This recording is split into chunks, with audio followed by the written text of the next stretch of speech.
Segunda carta de Paulo aos Coríntios, capítulo 5, versículos 14 e 15. Porque o amor de Cristo nos constrange, julgando nós assim, que se um morreu por todos, logo todos morreram. E ele morreu por todos, para que os que vivem não vivam mais para si, mas para aquele que por eles morreu e ressuscitou.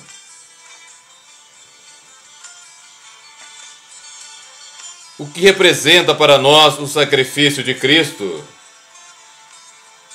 O que nós fizemos com o cristianismo? O que fizemos com o Evangelho de Jesus? O que fizemos com a Palavra de Deus? Que valor ela tem para nós? O que fizemos com a Igreja de Cristo? Pois hoje, ao olhar para as igrejas, eu vejo o mundo. E ao observar o mundo, eu enxergo o cristianismo atual.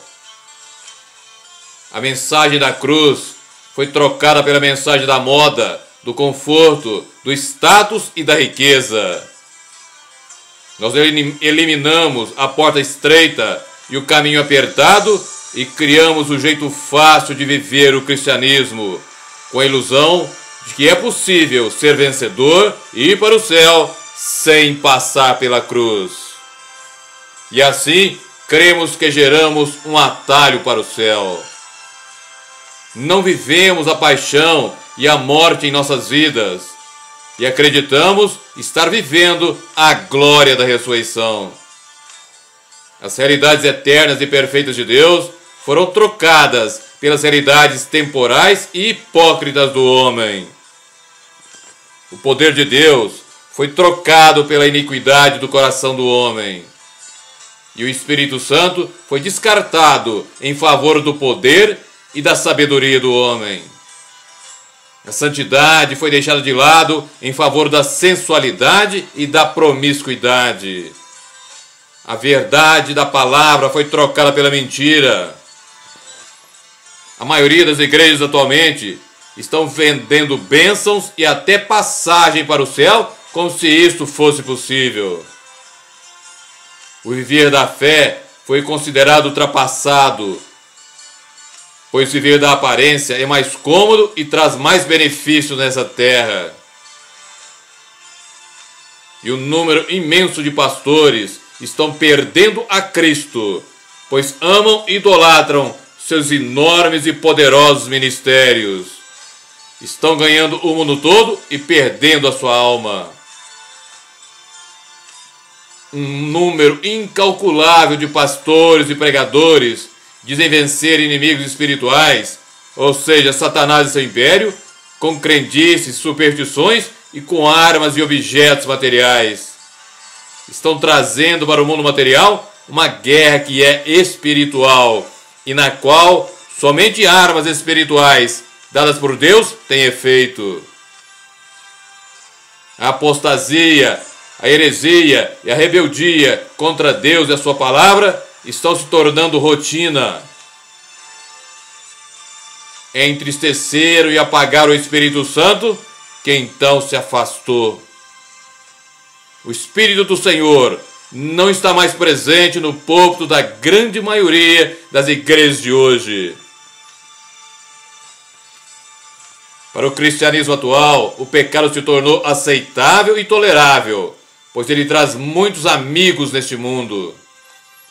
Não se vive diante da face de Deus e nem com a sua presença se caminha, mas se vive diante da face do homem e com a sua presença se caminha. A adoração foi trocada pelo show, pois os ministros de louvor querem os aplausos dos ouvintes e não adorar a Deus. A maioria dos cultos e reuniões das igrejas atuais são feitos para os homens e não para Deus. A exaltação e a glorificação de Deus cedeu lugar a um espetáculo onde o pastor ou o pregador é a figura central. O reino de Deus, que consiste em poder, foi trocado pelo reino do homem, que consiste em palavras ocas de sabedoria humana. A mensagem da cruz, que é o poder de Deus para a salvação, foi deixada de lado, dando preferência aos métodos humanos que enchem os templos, mas enchem também o inferno.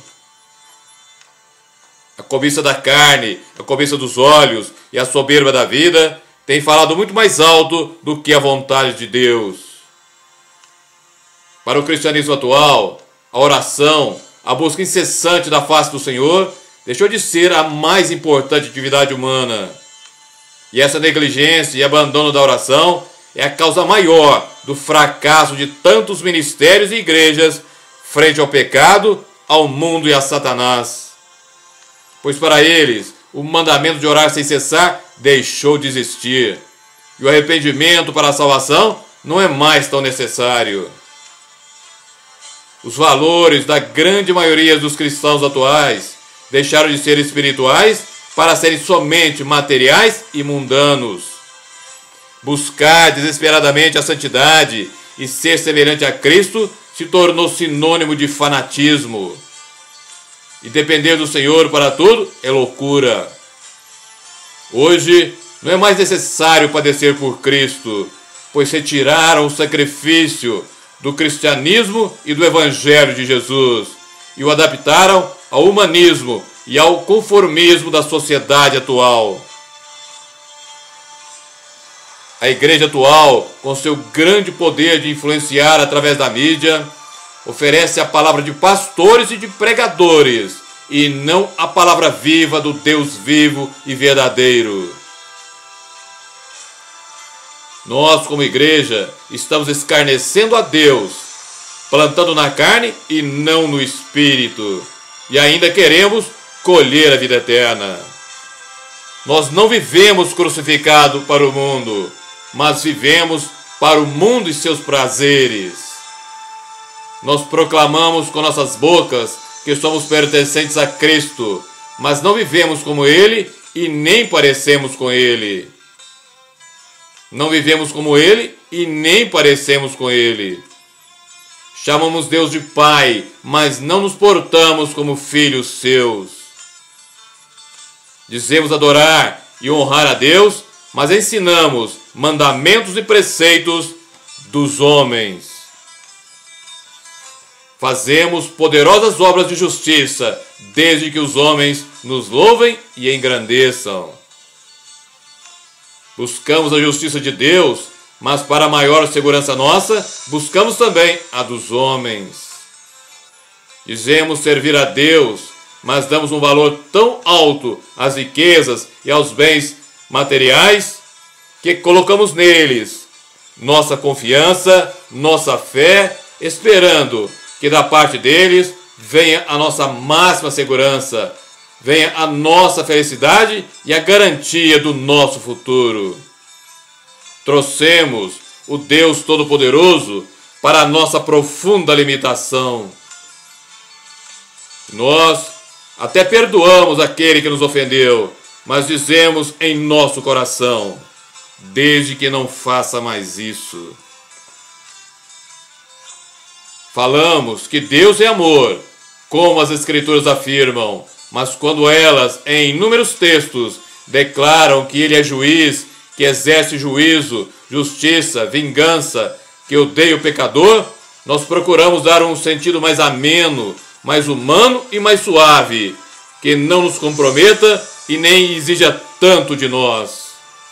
E assim, nós acabamos por cometer idolatria com relação ao próprio Deus, pois adoramos a um Deus que a nossa imaginação criou e não ao verdadeiro Deus da Bíblia. Pois o que importa não é o que nós pensamos sobre Deus, mas sim o que as Sagradas Escrituras ensinam sobre Ele. E onde a palavra de Deus nos faz promessas, nós acolhemos, mas onde ela revela as condições necessárias para as recebermos, nós ignoramos. Onde o Senhor ordena a santidade, a separação do mundo, o afastamento do pecado, nós deixamos de lado.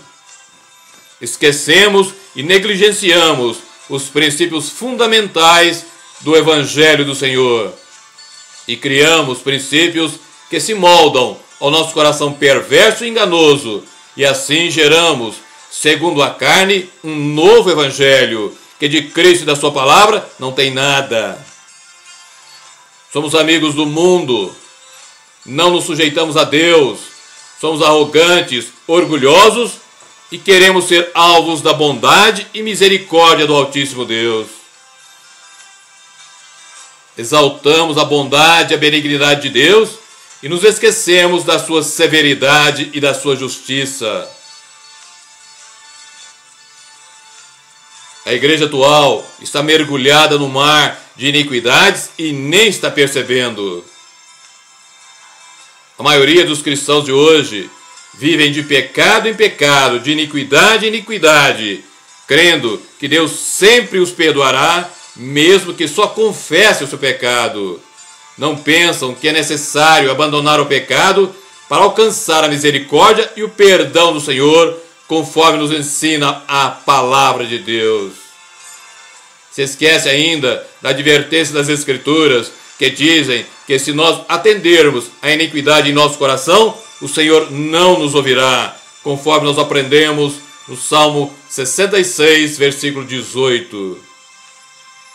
Se esquecem também do que o Senhor nos diz em sua palavra, quando afirma que aquele que não ouve a sua palavra, até a sua oração será abominável, conforme está escrito em Provérbios 28, versículo 9.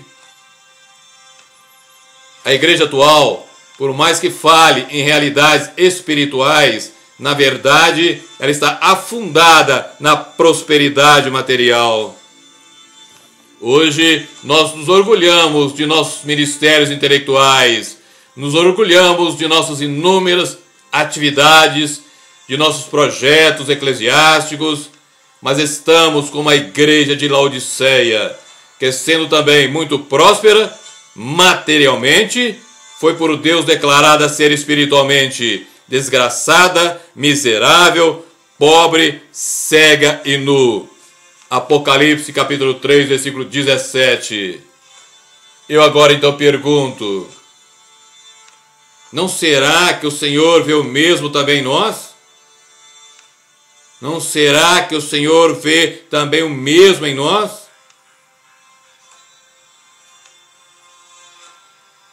A igreja atual está voltada para festas, para eventos e para shows gospel, quando deveria estar voltada para a oração e para a palavra. Ela está seduzida pela sua própria decadência interior, que é uma imensa rede de ambição, vaidade, prazer, sensualidade, busca desenfreada das riquezas, de status e de celebridade. Realmente, a maneira como um número incalculável de cristãos, sejam obreiros ou não, vive atualmente, é uma afronta a Deus. É como se eles o estivessem desafiando para que ele deixe a sua misericórdia e os julgue. E hoje nós estamos cheios de pastores e pregadores que são os profissionais do Evangelho.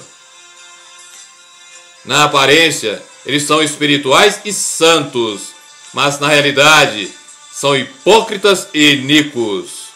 São falsos mestres, pregadores e ministros que amam honrarias e títulos e que, com o evangelho distorcido que pregam, impedem as pessoas de entrar no céu.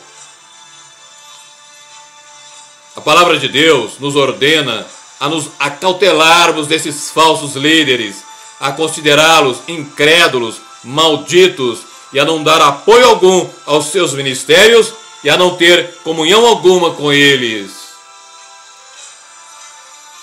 Essa questão é tão séria que o Senhor, por 14 vezes nos evangelhos, advertiu os seus discípulos a se precaverem dos falsos líderes.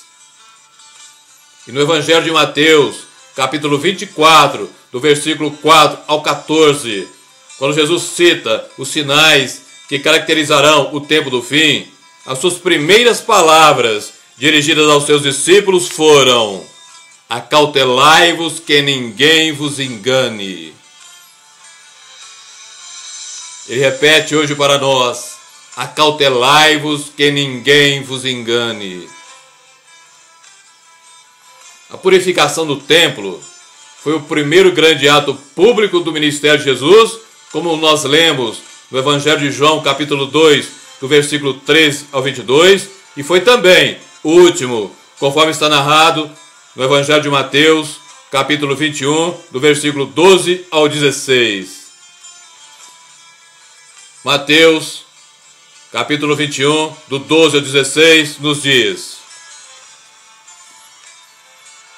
E entrou Jesus no templo de Deus e expulsou todos os que vendiam e compravam no templo, e derrubou as mesas dos cambistas e as cadeiras dos que vendiam pombas. E disse-lhes: Está escrito, a minha casa será chamada casa de oração, mas vós a tendes convertido em covil de ladrões. E foram ter com ele ao templo cegos e coxos, e ele os curou. Vendo então os principais dos sacerdotes e os escribas as maravilhas que fazia, e os meninos clamando no templo, Hosana ao filho de Davi, indignaram-se e disseram-lhe: Ouves o que esses dizem? E Jesus lhes disse: Sim, nunca lestes, pela boca dos meninos e das criancinhas de peito, tirastes o perfeito louvor? Foi com enorme indignação que o Senhor expulsou da casa de Deus os ímpios, os avarentos e os que anulavam o verdadeiro propósito espiritual dela.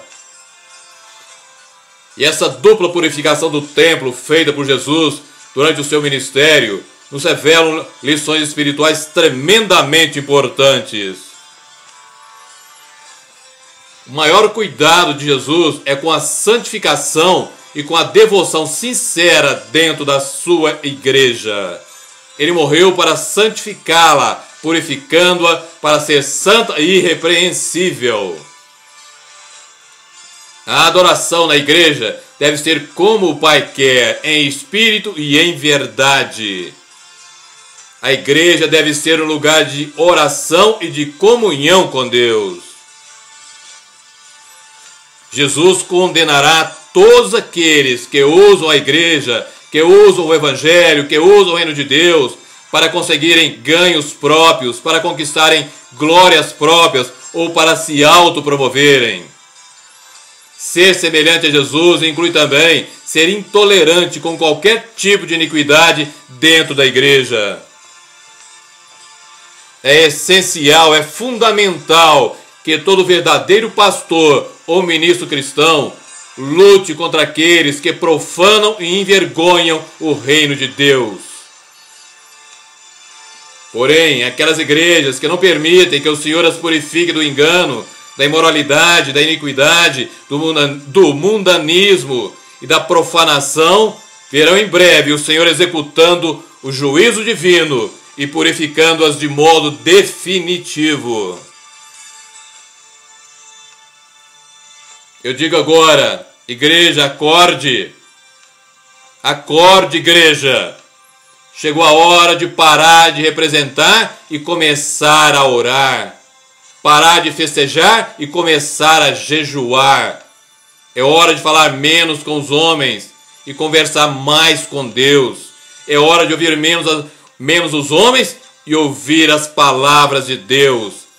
É hora de parar de viajar, de fazer turismo e começar a guerrear. Pois vida cristã não é uma brincadeira. A vida cristã não é uma brincadeira e nem um passatempo. Cristianismo não é fantasia, não é uma ilusão, não é um show, não é um filme e muito menos uma novela. Sem Cristo, sem o seu evangelho, o homem não existe, não tem vida e só tem um destino eterno, o inferno.